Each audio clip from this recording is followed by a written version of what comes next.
Sonidos. Tema: sonidos. Som: silêncio.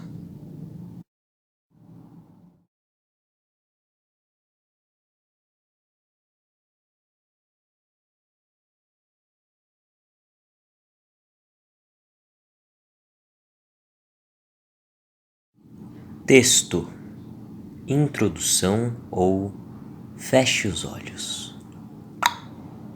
A palavra introdução vem do latim introductio, que significa ato de guiar para, formado por intro, para dentro, mais ducere, liderar, guiar.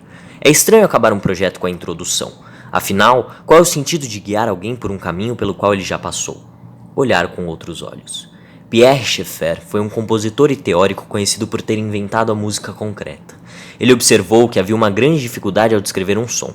A maioria dos conceitos que eram utilizados para realizar tal análise eram analogias de características de outros aspectos da realidade, principalmente os que são observados a partir do tato e da visão.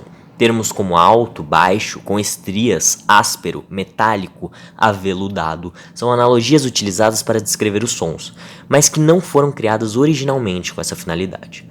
Um aspecto que agrava essa dificuldade identificada por Schaeffer é o fato de que, na maior parte das vezes, relacionamos diretamente o som com sua fonte. Assim, deixamos de analisá-lo e passamos a descrever o emissor do barulho.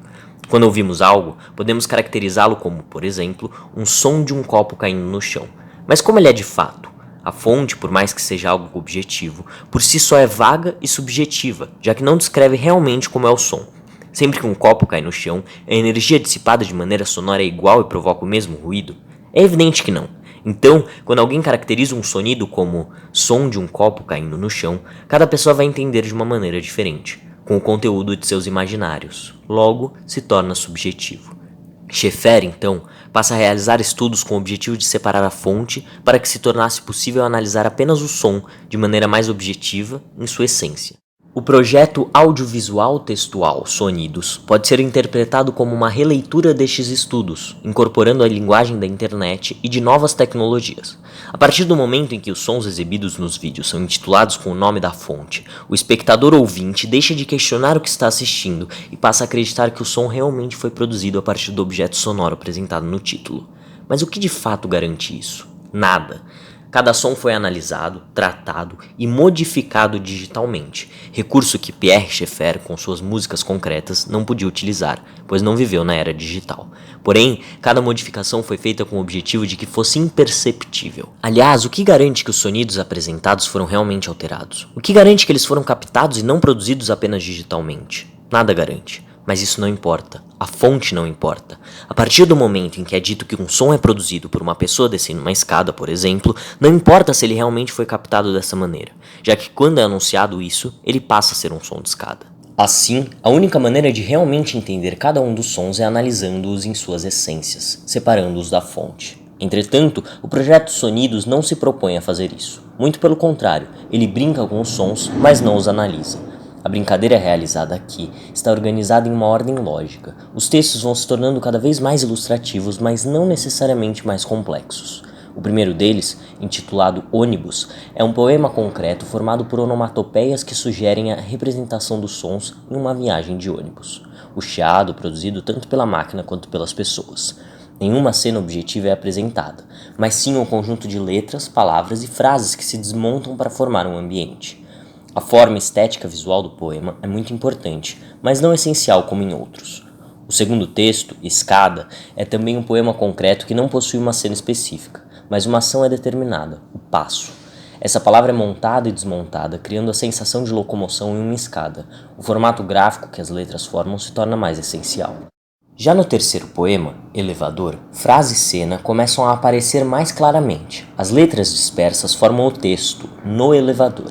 Aqui já temos uma cena clara, algo está em um elevador. A estética gráfica é essencial, já que o formato de seta vertical lembra o meio de locomoção que está sendo objeto de brincadeira no poema.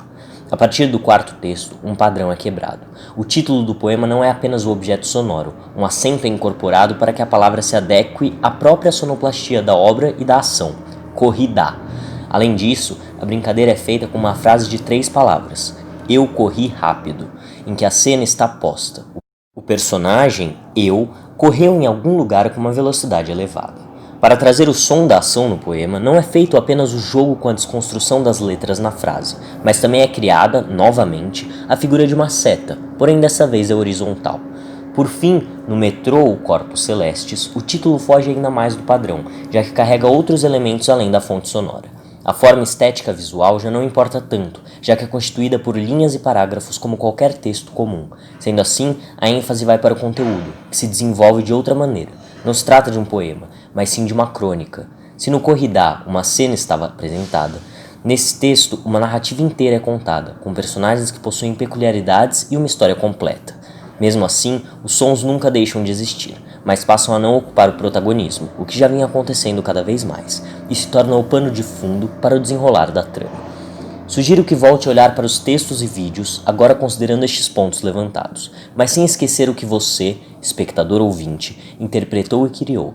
Além disso, é importante refletirmos se realmente prestamos atenção aos sons com os quais nos deparamos no cotidiano. Na maior parte das vezes, as pessoas estão de fones de ouvido, presas em seus próprios mundos. Você escuta?